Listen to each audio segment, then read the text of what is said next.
It has been. Well, you know, when you went back, that's it. I know. A lot of commitment, work. It's been crazy. This lady that we are coming to the ceremony. I'm here. Oh, what are you going to do there? You are saying you are telling the first lady, you're not telling her. No, this is my chairman. So I have to pass the ceremony.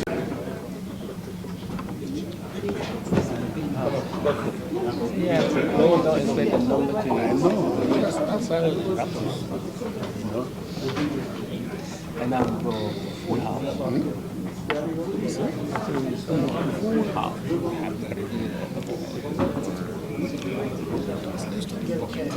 For them, for the organizer. Well, depending on in the house.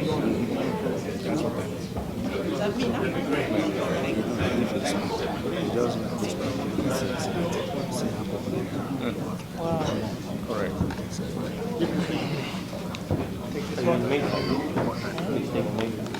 No, I'm actually the language center. Language center. No noise. Good evening, ladies and gentlemen, distinguished and respectable, great and highly regarded people of our great continent and worldwide. It's my pleasure this evening to welcome you all to this wonderful place. The Honorable Host MP will make a little bit illustration of the history of here, but I'm only saying on behalf of the organizers, of which I am one. My name is Godson Azu. I'm the CEO of Cater and Major Consults Limited. We facilitate conferences like this, and also we facilitate trade delegations from Africa to the UK and to Europe. This is one of our programs that we normally organize annually here in the UK, and this is the 9th year we're doing it, and it's been a great honor and privilege to have hosted great men of honor from Africa, from the Commonwealth, and also within the UK. We have on various occasions MPs, members of the House of Lords, parliamentarians from Africa, presidents, governors from Africa, ministers from Africa. And we bring this as a point of gathering for us to look at issues that bet on our democratic institution, using democracy to foster peace, and using trade as a means and a tool to bring about peace and cooperation among people in Africa and in the Commonwealth. We believe that trade is one of the instruments that brings people together. When people trade with their produce, they tend not to fight each other at most times, but they fight when they lose the money and lose their produce. And so this is an avenue to discuss such things. And in the past, we have had so many speakers here that have graced this occasion. This evening, we are honored to have very great men, political inclined, diplomatically inclined, business inclined, community-wise inclined. We have people here from our community that are here. So it's my pleasure. I want to welcome you all on behalf of the London Political Summits and Award. You are most highly welcomed. My chairman is out because he needs to do the next item. He's here. Okay. Yeah. So, thank you very much for coming. I'm sure we have a couple of people from across Africa here and the Commonwealth. There are representations from Sierra Leone, Nigeria, Zambia, people from here, from Kenya, people from here, from Uganda, a couple of people from all over. And that is what we intend to do. Oh, from England. So, thank you. So we wouldn't want to waste much time. I would like to go straight to the point. I want to hand over to the summit chair, who will do the next item, so we can run off the program. We've got a couple of things to do in the limited 2 hours we have to stay here. And within 2 hours, we need to leave here. So, ladies and gentlemen, let me introduce the chair of this year's summit. He was honored to be the chair of the summit last year. He did a fantastic job, and we have retained him and recruited him to continue this job for us. So, ladies and gentlemen, Professor Kishan Devani, member of the British Empire, a distinguished trade and international relations expert. He bridges the gap between the UK and many third world countries and emerging markets around the world. He travels around Africa and the Caribbean as if he's going to his back garden to have a sunshine bed. Ladies and gentlemen, allow me to recognize and welcome Professor Kishan Devani. Because I'm chairing, I'll not stand up because I'm going to have to be. Otherwise, you'll be up and down. Well, exactly. So we still have some dignitaries waiting actually outside. So they're still to come. I've been told that one of the ambassadors is waiting at the side. So we are where we are. So look, I firstly thank you all for coming. It's to get a room in the Palace of Westminster is very, very difficult, as you can imagine. Especially while today is a big legislative day. It's quite a heavy day in Parliament with votes going on. My friend here, Afzal, will have to be going voting in and out as the evening goes. And we have a government minister coming, Minister for Health, Public Health coming in some time as well. So we're very lucky that we've had this opportunity during, as soon as Parliament's sitting, because it's very rare that that happens. Usually you find these types of functions happening when Parliament's not sitting and it's recess. So thank you also for facilitating this for us in the Palace. So it's wonderful to have you all here. I will introduce each one of our dignitaries and successful ones as they're about to speak. So I won't go through everyone on the dais right now. I will do that individually before you speak. But firstly, I'd like to welcome Afzal Khan MP, who is our parliamentary host for this evening. Afzal represents the constituency Manchester Rusholme, which is apparently the centre of the universe, right? Always. And Manchester is a great city, a big advocate for Manchester. It's a great mayor, Andy Burnham. It's true strong Labour, so it's a great city. But Afzal is a real champion of the people. One of the most well-known MPs in British Parliament currently, especially amongst the diaspora communities, does a lot of work with various diasporas and is always available to help the black and ethnic minority communities in the UK. And his actions are a testament to that. So without further ado, I'd request Afzal Khan MP to please welcome us all and say a few words. Thank you. Thank you very much, my good friend, Professor Kishan. Brothers and sisters, Your Excellency, Madam, it's an honor and a privilege, actually, to host this amazing event of Annual London Political Summit and Awards that you're holding. And what a place that you've chosen, the Palace of Westminster. And you're absolutely right. Somebody said earlier on that I better speak something about it. If I did that, you'll be here tomorrow as well. There's so much history here.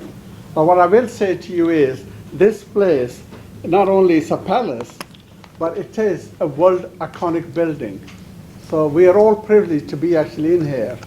And something I will say to you is this, that actually whilst you're here, when you're going around, just look at this building. The more you look at this building, the more you will see.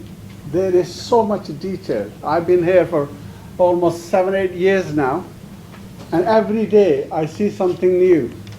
And that's why, so make most of it, go around while you're here to look at this building. The second, of course, the most important bit is mother of all parliaments. Again, great place to be here. So I'm pleased that you're holding this event here. I'm pleased that there's so many people here. You wouldn't believe it. When they asked me to book this room, they said about 40 people will be here. And good job we kept the door open, otherwise we'll all be boiling. But that also shows that excellent line of speaker they have. And let's not forget Her Excellency Fatima Bayo, who's here. It's been a pleasure to meet her and in such a short time to learn an amazing work and the history of herself and the country that she's representing here today as well. Now it's pleasing for me also that you are holding this event here, because I think why it's important that this is the Black History Month. Last week in Manchester, I was there to host that in our beautiful cathedral. But I'll tell you something else about Manchester. Not only is the center of universe, but it's also a city which believes in fairness, believes in justice, and believes in diversity and celebrating diversity. And I share with you just one thing. When South Africa, we had apartheid, Manchester was a city which has coat of arms in the central hall of the town hall. And the coat of arms that you had there, they put a black cloth on it. And they also had a wooden statue which had chains. And they boycotted South Africa. They stood up for fairness and justice and equality against the apartheid. And once that was dismantled, they actually held a ceremony where they broke that chain.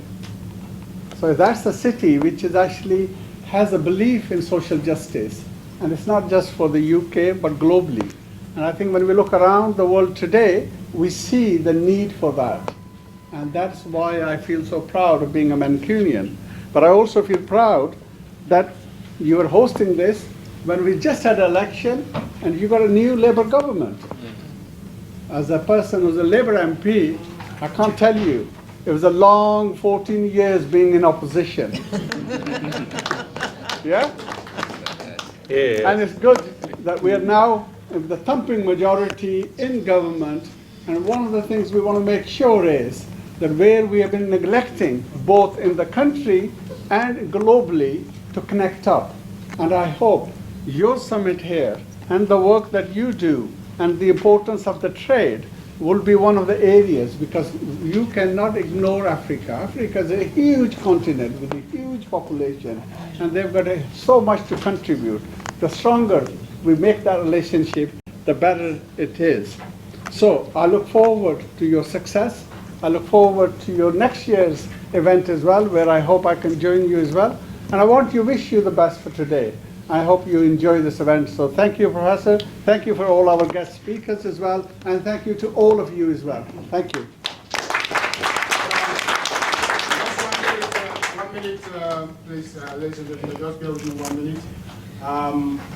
It's unfortunate one of our special guest speakers was supposed to be here, and one of our award recipients was supposed to be here, in the person of His Excellency, the Executive Governor of Akwa Ibom State, was supposed to be here today with us and throughout the week, but we got a sad news that his wife passed away last week. Oh, sorry. So it's been a very difficult moment for him. If you look at the program, those who have it, you see him there. Unfortunately, he has made us to understand he's going through a very tough time now. At the moment, quite a wife passed away here, so we're still making arrangements to take her back to Nigeria. So please, may I ask us in this honor to give him and the wife 1 minute silence, please. Can we start for 1 minute silence?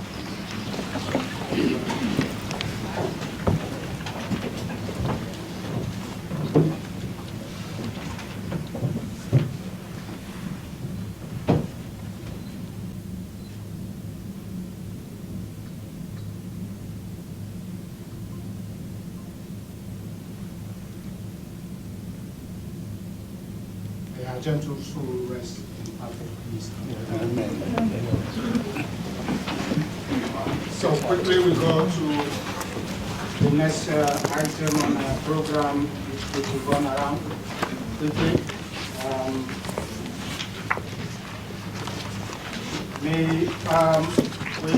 actually expected a bit of changes because of what happened, and so we swapped some things on the program, but it's not here, but we started 24 hours ago. And so we'll be having our keynote speaker as the main speaker for today. when her time comes up to speak, she's going to speak. And then we're going to have a session where some individuals will make 2-3 minutes remark, and then we'll have an interactive section. And after that, we do our special certificate presentations. And then we close up. We may have 2 hours. This is not supposed to be our work night. Our work night is on Friday, but there are some special things we do today. And so, may I?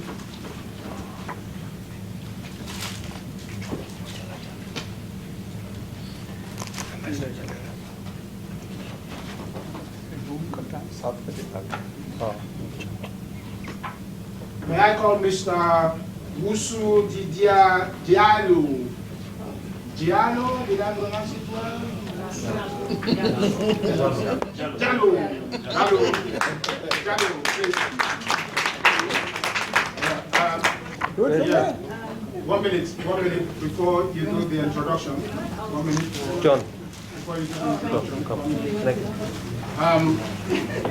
Please, I'd like to recognize just some few people I know here, and I'm sure Professor Kishan will help to recognize the ambassadors that are here. Yeah. I'm not sure I know most of the face, Yeah. but I recognize some few people I know. Our Excellency is here. His Excellency Dr. Henry Mane, the High Commissioner of Sierra Leone, the Republic of Sierra Leone to the United Kingdom, is here with us. I've got my friend, a very good friend here, and a colleague, a wonderful supporter of what we're doing, Mr. David Smith, the chairman of British African Business Alliance. DRC ambassador turns up now. I've Now, also got now. my friend, As in and my outside. boss, No one can collect it. boss, and No the one can former collect it. presidential aspirant and candidate of Nigeria, the owner and the founder of Investiture London, Dr. Alistair Shiroti.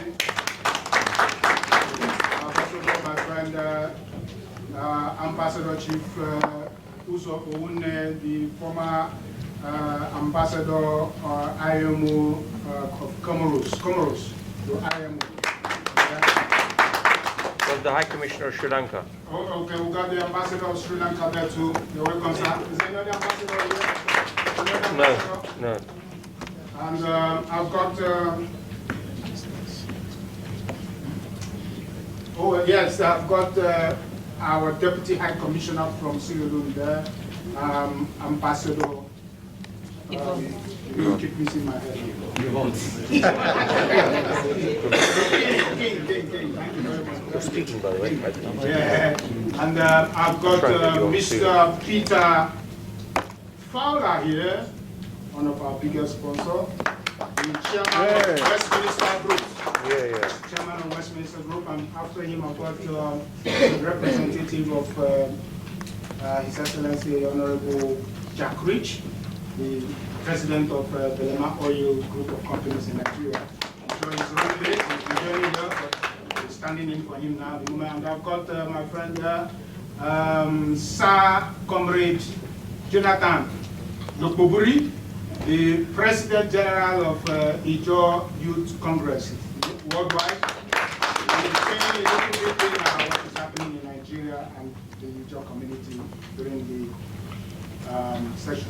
So, yeah, if you're introducing people, then I think it's only fair yes, that we introduce the Honourable Minister of Education from Zambia, Honourable Douglas Siakalima, yeah, not bad, huh? Yeah. And the Honourable Minister of Home Affairs and Internal Security, so the Home Secretary of Zambia, Jacob Mungu. Yeah? Was that good pronunciation? Yes. We have good people. And also I have one of my sponsors and one of my great supporters that have been behind us, one of the biggest Indian PR person, PR marketer, anything you want from India, from the Asian community, please, my friend Tawari, Manish Tawari. Thank you. The chairman of Here and Now PR Marketing. And we've also got a very special guest from the House of Lords, Lord John Hannett, OBE, who has we've got the biggest round of applause. So his lordship has just come out of a meeting with the Labour peers, who are deciding what to vote on this evening. So he's finally managed to leave that. So we are completed here. The parliament is completed. What he didn't explain about the Lord was that he also was based in Manchester, Yeah. the center of universe. Yeah, but he's a Scouser, yeah? That's weird enough. The vision we are having, I'm going to mention it, but we are in Parliament, and we represent the Nigerian Parliament. Oh, they didn't give me your details, please. Why didn't they give me details? So we have 4 from Nigerian Parliament are here. Welcome here. Welcome to the Parliament. Okay. This man didn't give me names, and I was... Don't worry. It's been done now. It's been done. Carry on. Don't worry. My apologies, Honorable. Sorry, you know, Nigerian politicians are very solid. Very solid. I'm very polite. And humble. But we'll try to make them honorable too. I will get the names and pronounce it. So, sorry, we go straight to the main speech of today. Fortunately, 2 other speakers are not here. One of the other speakers. Yes, so now I will call on Mr. Jalo to introduce our keynote speaker to deliver her speech. Thank you. Thank you very much. Your Excellency, Madam First Lady of the Republic of Sierra Leone, honorable members of the British Parliament, distinguished guests, ladies and gentlemen, I accept profoundly the singular honor of introducing our honored guests to this august gathering. Today's gathering serves as a symbol of recognizing and awarding our guest of honor for our remarkable efforts and resultant outcomes of our collective engagement and strides in many spheres of the governance architecture of our state since about 7 years ago. Our guest of honor is phenomenal and has impacted in a very significant way our national outlook on hitherto marginalized groups in her country, Sierra Leone, the women and the girl child. Through a combination of activities, she has been able to reverse the age of patriarchal tendencies of a heavily chauvinistic society to accepting a call to mainstreaming women in the governance architecture of the state and giving a solid identity and care to children, especially the girl child. She has single-handedly promoted the development of friendly legislation for women and the protection of the girl child. The GIRI Act, Sexual-Related Offences Act. Today, in our country, Sierra Leone, we can boast of a 30% of quota for women representation in all spheres of public institutions. Honorable members of Parliament, our esteemed guests, ladies and gentlemen, our guest of honor has added glory and served as a major catalyst for change and development in her country. She has moved the office of the First Lady from a mere decoration to the state to an organ that leverages the governance of the system, thereby becoming a major support pillar to state governance. Our guest of honor believes in change and reinforces the philosophy that change is permanent and, as a matter of fact, the only thing that is permanent. Her international contribution has been robust and noticeable. She has promoted the United Nations World Day on the prevention and healing from child sexual exploitation, rape and abuse. She is goal-driven, result-oriented, and sufficiently motivated in whatever she does. She has given hope, identity, and glamour to a hugely relegated segment in our society, the women and the girl child. Our guest of honor is here for an award that is carefully tailored to reflect her great contribution to making the world a better place for our women and children. Honorable members of Parliament, esteemed guests, ladies and gentlemen, please join me in welcoming our guest of honor, Her Excellency the First Lady of the Republic of Sierra Leone, Dr. FATIMA MAADA.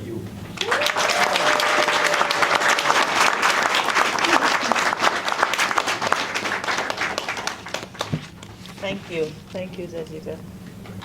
You know, when my brother there was trying to introduce you, I thought they're trying to invent you from Guinea or Cameroon.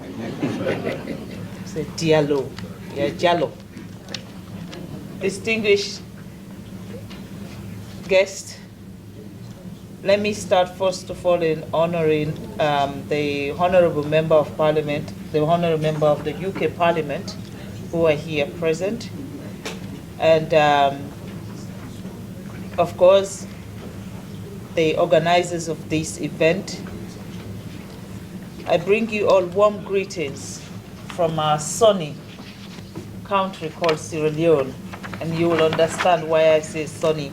The moment you arrive in the UK, you know what you're missing. I am actually missing sunlight. But I bring you greetings from His Excellency, retired Brigadier Julius MAADA, and the people of the Republic of Sierra Leone. I consider my being here today as not as privileged, but I consider it an honor to be selected by the organizers of the London Political Summit and Award 2024, considering the array of distinguished and erudite and accomplished personalities who are present here this evening. There can be no better place to be than the United Kingdom House of Parliament for such important gathering to interact and discuss. Elated as I am about my recognition and selection, I feel very humble as well to share a platform which also provides an opportunity to amplify the small but impactful effort we are pursuing in our small, beautiful country called Sierra Leone. The theme for this event, the visionary leadership imperative for the social, economic, and gender equality in political governance, coined for this year's London Political Summit and Award, resonate with our context in Sierra Leone and very appropriate for my own situation as the First Lady of the Republic of Sierra Leone. In today's world, we are living with the most unprecedented volatility, uncertainty, complexities, and ambiguities. Therefore, from any leadership to thrive and deliver on the burning issues for your people and humanity at large, it is imperative that you must be visionary. It is visionary leadership that understands the intrinsic connection between social, economic, and gender equality and the future of governance. In the Sierra Leone context, which might apply to several countries across the sub-Saharan Africa, every development issue is a priority, but the resources needed to respond and address such demands are very limited to us. To make matters difficult, the political term is short and very limited. And you all know visions are for long term. We came into leadership in 2018 and we're very desirous to turn things around with the best intentions. We quickly developed the medium-term National Development Plan 2019 to 2023, which His Excellency dubbed Education for the Development of Our Pathway to Achieving the Medium Income Status by 2030. Our national plan was hailed and admired globally as it was aligned with the African Union Agenda 2063 and the United Nations Sustainable Development Goal 2030. But more importantly, set out a clear pathway for laying a firm foundation for our people. The visionary leadership His Excellency brought to Sierra Leone emboldened him to dare on promising during his campaign on a number of issues that has identified his presidency for us all. His initial pronouncement and policies disrupted the status quo, and the whole of Sierra Leone immediately felt his leadership. The free quality education for all children from primary to secondary school, and for girls opting to do science, technology, engineer, and mathematics. They can be supported up to university. Courageous to fight corruption that was pervasive, His Excellency allowed and empowered the office of the First Lady to move from a traditional ceremonial role to directly complementing the work of government in pursuing of national development, especially the critical aspect of empowering women and girls and daring to include women in leadership positions as the main vision for Sierra Leone's development. The new direction, as we call our current government, did not come into governance and assume leadership for the sake of power. We wanted to ensure that power was distributed to capture and include the diversity of our nation and the demography of our population so that decision-making can be inclusive and sustainable. This helps us understand the struggles, challenges, and aspirations of the marginalized groups of our population and empower us to shape policies that will address their needs and aspirations, which is why we listened to them and developed a national plan that was their own. Furthermore, long-term thinking and future benefit was central, which aimed at ensuring Sierra Leoneans become competitive and useful in this technological and innovative world, and the best way of pursuing that was investing in education. Education is now the single highest taker of resources from our national budget. I will also want to address sexual reproductive issues that is affecting Africa. Now, I'll speak on behalf of Sierra Leone, but I also want you to emphasize that what Sierra Leone goes through is almost what the whole of the sub-Saharan Africa goes through. But the things that we have done to change those narratives so that we will be at the forefront in making sure that the changes that Africa needs, we will lead that. One of the critical issues Sierra Leone and majority of African countries grapple with is gender equality. Within this global framework and technology are gross violation, sexual and gender-based violence, especially rape, child marriage, teenage pregnancy, exclusion from education, access to the factors of productions, especially land and capital. But even more crucial is positions of leadership are reserved for boys and men only. This inhumane and outdated treatment has often been hidden and masked under culture, customs, traditions, and religion. Compelling and unadulterated evidence shows the worst form of poverty, deprivation, neglect, and marginalization on the continent of Africa are prevalent among women and girls. In our world today, where the wealth gap continues to grow, political governance cannot ignore the consequences of inequality. It creates environments where people are disenfranchised, excluded from decision-making processes, and trapped in circle of never-ending poverties. Governments that fail to address social economic disparities risk undermining their own stability. In Sierra Leone, we have made some efforts that are broad-based, including protection, liberation, and empowerment.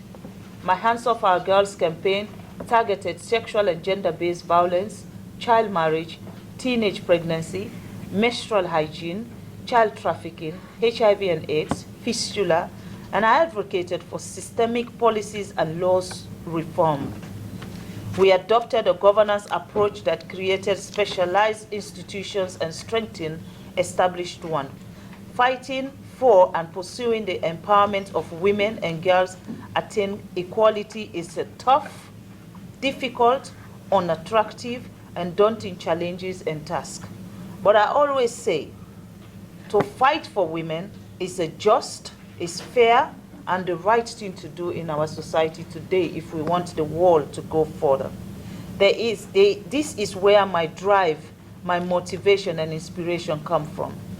Research shows that when women are empowered, economy grows, peace is more sustainable, and societies are more resilient.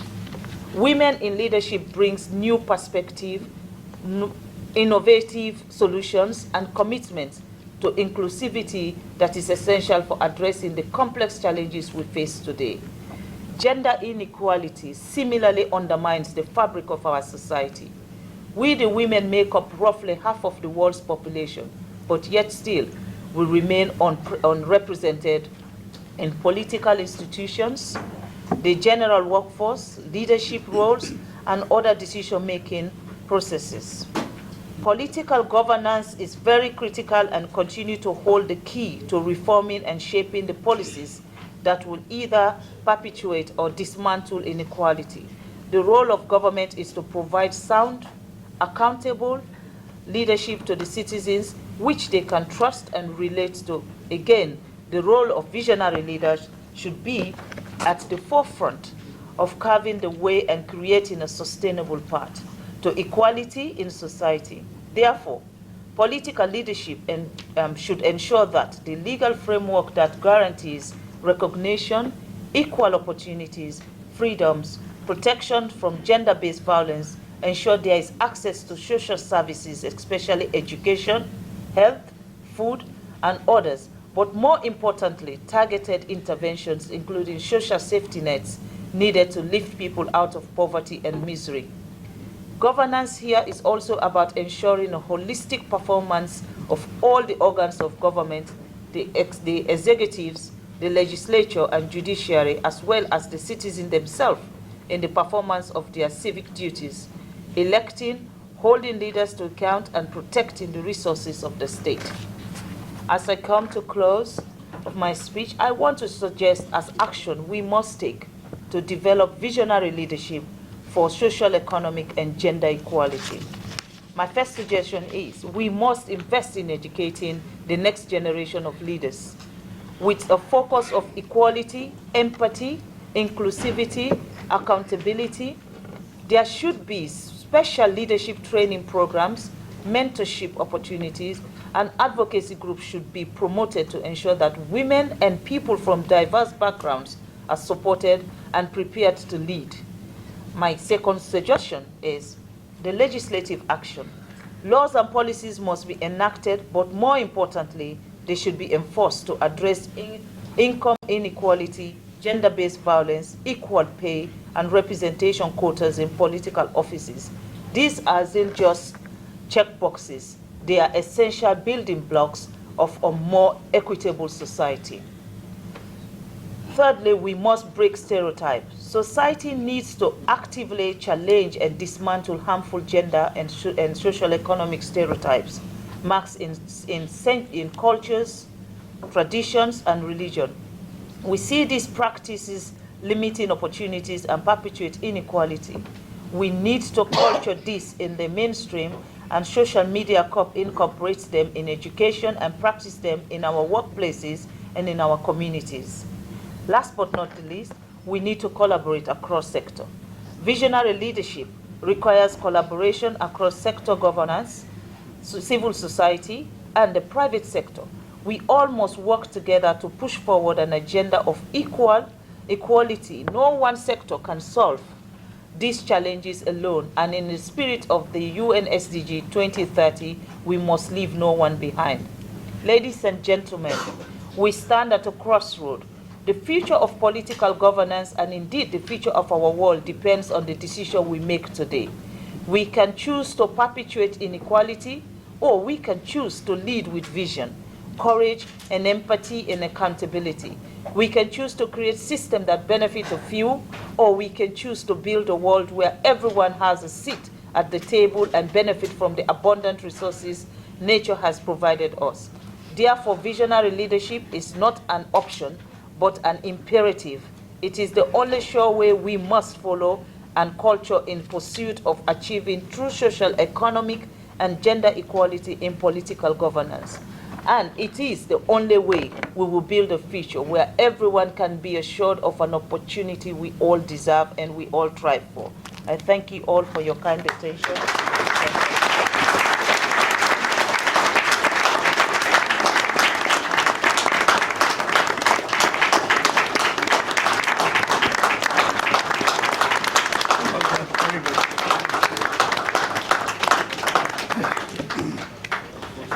Thank you very much. That was a superlative speech. Thank you, Your Excellency, for that wonderful speech.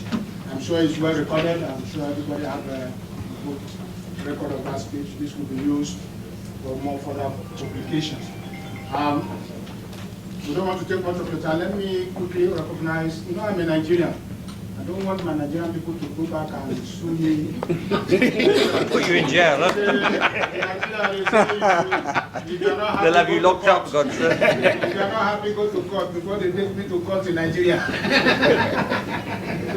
Ladies and gentlemen, let me recognize our distinguished, our honorable members of the Nigerian National Assembly, members of the Nigerian House of Representatives, here led by the Right Honorable Dr. Suleiman Abubakar Gumi is here. He is the member of House of Representatives, I think is the chair of the House Committee on Safety Regulations. And also with him is Honorable Sani Lawal. Here. Also with him here is Honorable Adelembe Oluwatuyemwumi. And Honorable Barrister Harrison Anozie Wanwike.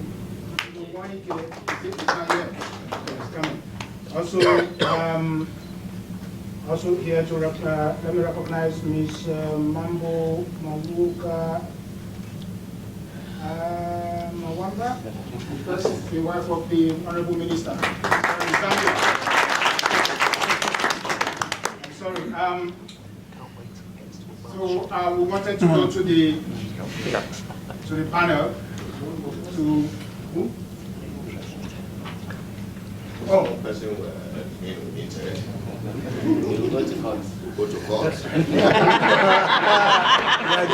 just remind him that.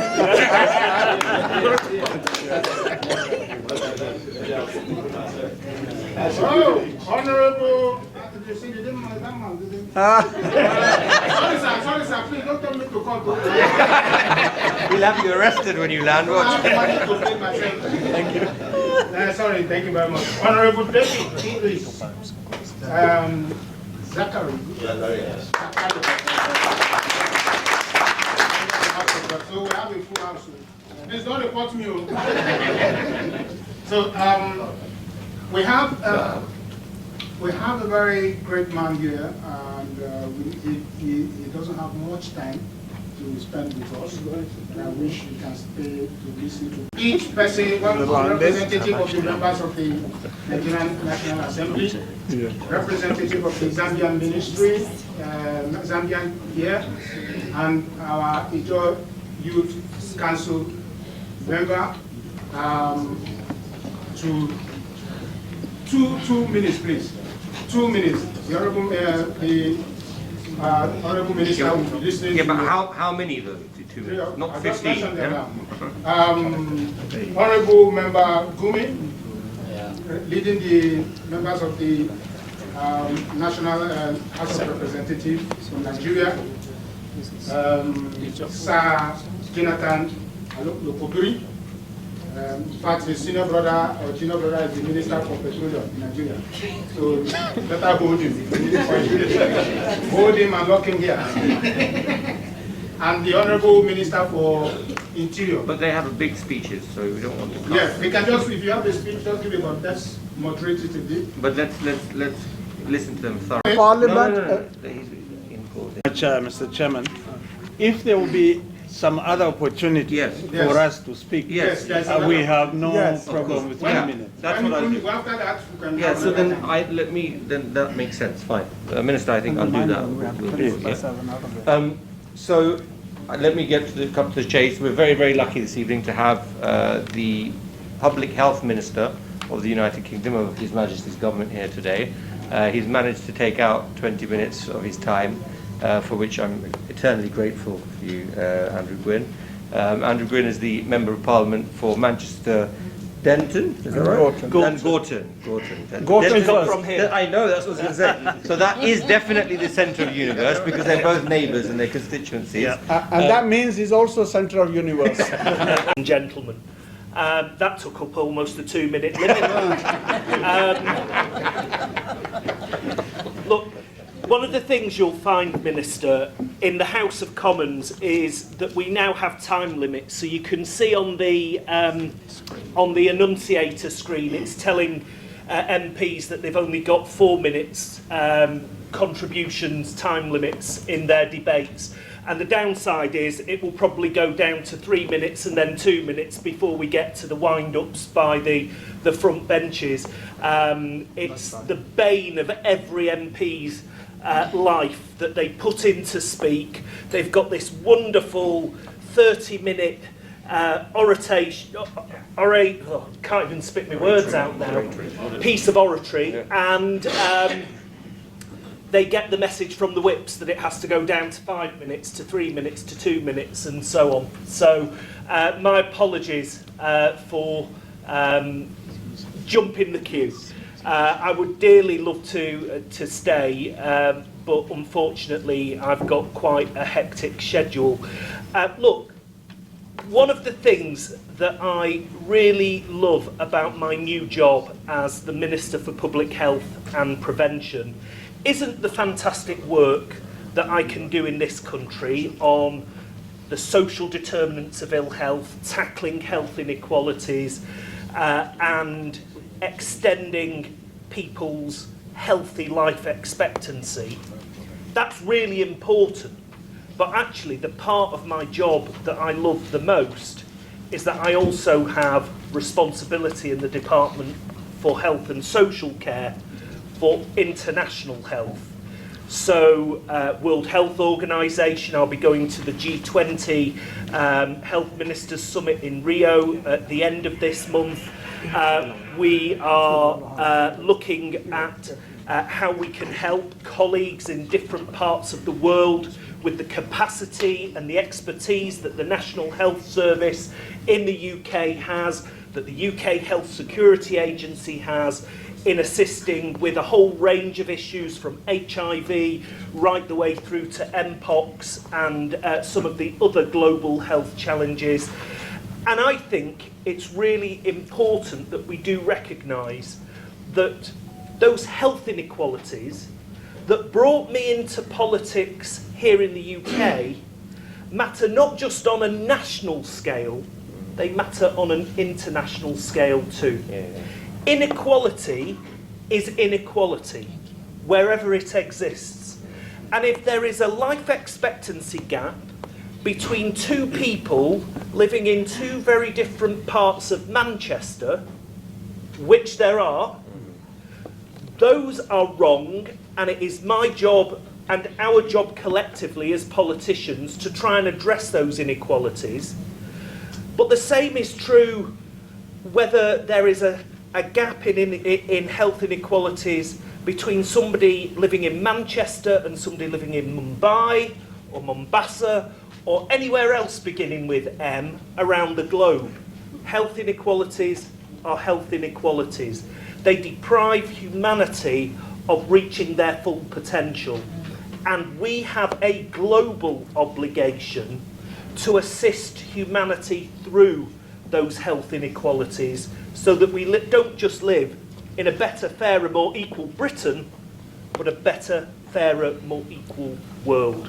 And so I'm really looking forward to playing my role in helping tackle health inequalities, global health challenges, some of it fueled by other challenges like climate change as well, so that we can live in that fairer world that we all want to live in. And then lastly, I just want to say this, so that's what brought me into politics. That's what drives me in my job as Minister for Public Health and Prevention. But also, it's about Britain standing tall in the world. I think it's fair to say, you know, Britain obviously has global reach because of our history. Some of that has led to positive outcomes across the world, some of it less so. And I do think that in reaching out to try and fix some of the global challenges and inequalities, it is an opportunity for a refreshed, reinvented Britain to play a leading role in helping humanity achieve the very best in whatever part of the globe there are challenges. And I think that is a really exciting prospect for this country, because we do have a leading role, despite the fact we left the European Union. We can't change our geography. We have a leading role in Europe. We have a leading role across the Atlantic with the United States, but also with the Commonwealth, through our historic links around the globe. And through the Commonwealth, reaching out beyond those borders to tackle some of those challenges that are common across Africa, across Asia, across South America and other parts of the world where there are huge challenges. We have expertise here in abundance. We have skills in abundance. We have technology in an abundance. And using that refound confidence, I think we can tackle inequality and make this world a better place. So thank you. So I believe the committee have decided to honour the Minister as the Parliamentarian of the year 2024, to be given by the First Lady, if you would. Wow. Yeah.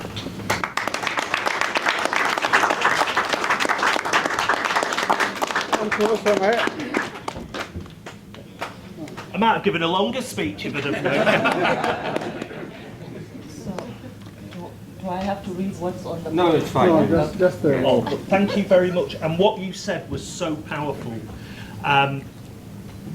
One of my real successes, and it's a minor thing in the big scheme of things, was in 2010. I passed in this Parliament in a private member's bill, which is quite difficult to get through, the Debt Relief Developing Countries Act 2010. And what that did was prevent historic debts to the 40 highly impoverished, highly indebted poor countries from being sued in the British courts for debts that we've effectively written off, but these vulture funds have taken and were basically taking all the money that some of the poorest countries in the world were allocating for things like health, sanitation, education, particularly the education of women and girls, and it was being lost. And we got that landmark legislation through because the Prime Minister of the day, Gordon Brown, it ran out of time, he put it through the procedure called Wash Up just before the 2010 election, which meant you could fast track it to become law. So it became law. And when we all say, because we all do, we came into politics to change the world, I can actually say in a little bit I did. Well done.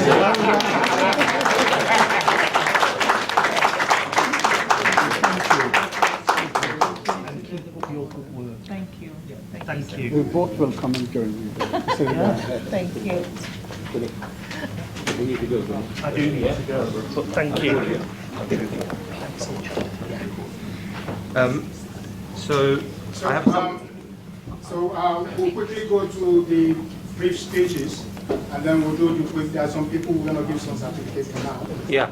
And then I will His lordship will need to go back to vote as well. So the lordship will just so after the little speech. fine. The lordship will be Fine. here for that. Fine. I would like to recognize my partners and. No, I'm Be sure. a member of the opposition in Africa. It's difficult. 14 years. Well, we've had it here as well. We've had it here. We can assure you we've had it here. In 2021, we seized the helms of power. We are now the ruling party in Zambia. Yeah. Ladies and gentlemen, the theme for this year's summit resonates very well with our policies as the Zambian government.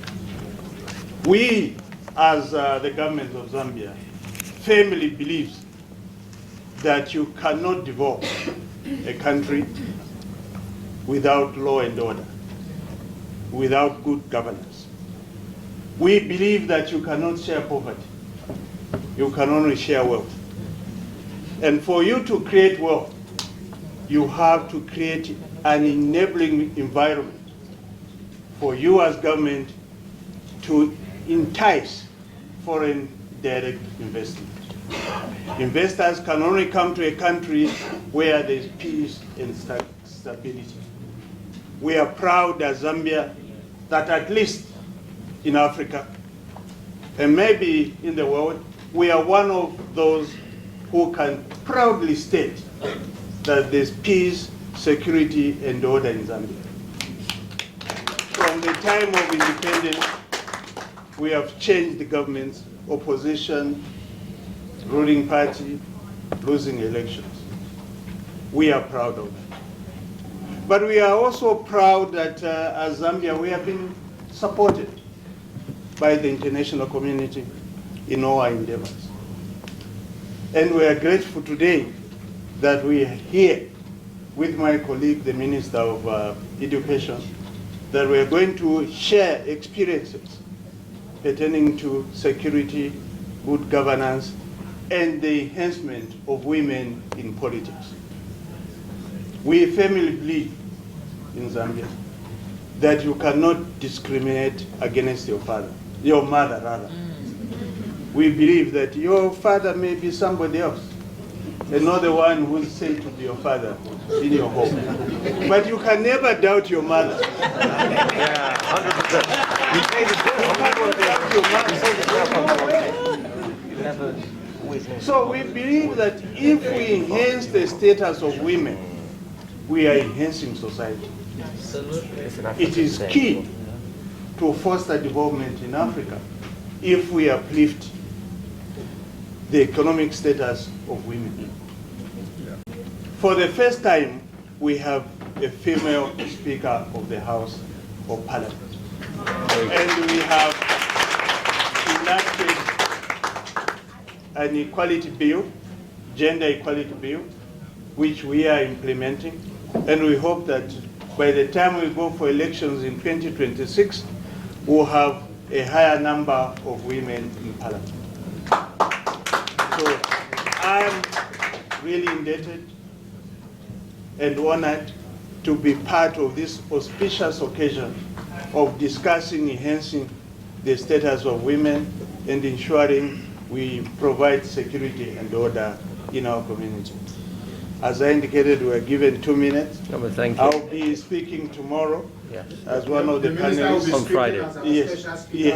So I would like to thank you most sincerely, Thank you. especially OSHA, for according me this opportunity to come and be part of the panelists, also to be endowed with honor of being honored as part of the fellows of the organization. Thank you so much. And I can assure you that the minister did not read a single line of his speech. I can assure you, he spoke from the heart. So you can see why you keep winning elections.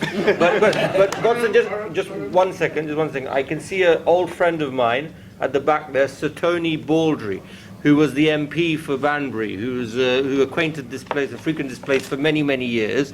So I'd like to acknowledge Sir Tony Baldry, and also the chairman of Westminster Group as well. So thank you for coming along. Honorable Gumi. Go on, sir. All right. The First Lady. Please permit me to stand on the existing protocol for want of time. The topic, the sub-theme is on role of political leaders and captain of industries in driving safety standards. But so far it seems women have taken over. Now a women's summit. But all the same, I will try and stick to my speech. I will try to be read through, and where time permits, I will just go to the conclusion.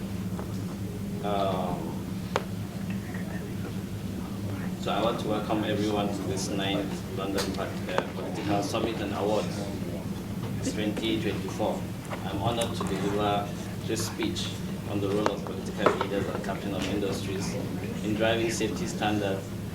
The theme of the conference is very crucial and very imperative that needs deliberation and thus appropriate for this conference. Ladies and gentlemen, I stand here before you, my esteemed colleagues and drivers of our common objective, which is to achieve optimal safety standards in our societies. In a rapidly evolving world where innovation and technology are reshaping industries and communities, the issue of safety has become more vital. Education initiatives and collaboration, government can influence societal behavior, ensuring that individuals understand their roles in maintaining safety.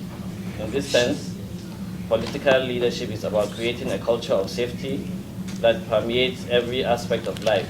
These leaders must also be at the forefront when crises occur, from natural disasters to industrial accidents. How political leaders respond set the tone for how a society manages risk.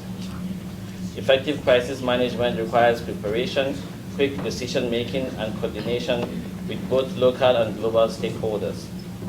Therefore, political leaders must engage with industry leaders, fostering partnerships that promote innovation in safety and leveraging the resources and expertise that the private sector offers.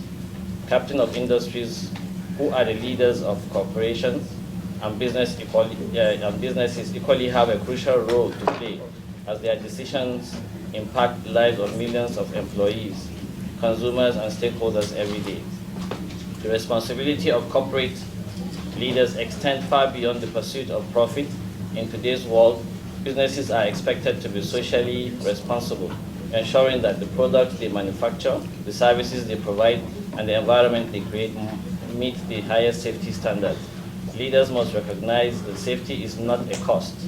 It is an investment in people, trust, and long-term sustainability. The private sector has also been a source of innovation, and captains of industry must leverage this to drive safety.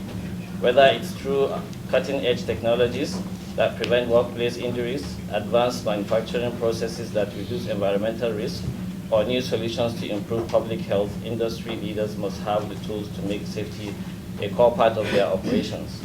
Innovations, when coupled with safety-first mindset, can transform industries and safeguard lives. I will go straight to the conclusion so that to save time. In conclusion, the role of political leaders and captains of industries in driving safety standards it's both a moral imperative and a practical necessity. By working together, we can achieve a safer, more prosperous world where innovation and progress are never achieved at the expense of human life or well-being. Let us leave here today committed to that vision, a vision where safety is not a secondary consideration, but a central pillar of how we govern, how we conduct business, and how we live our lives. Thank you very much for listening.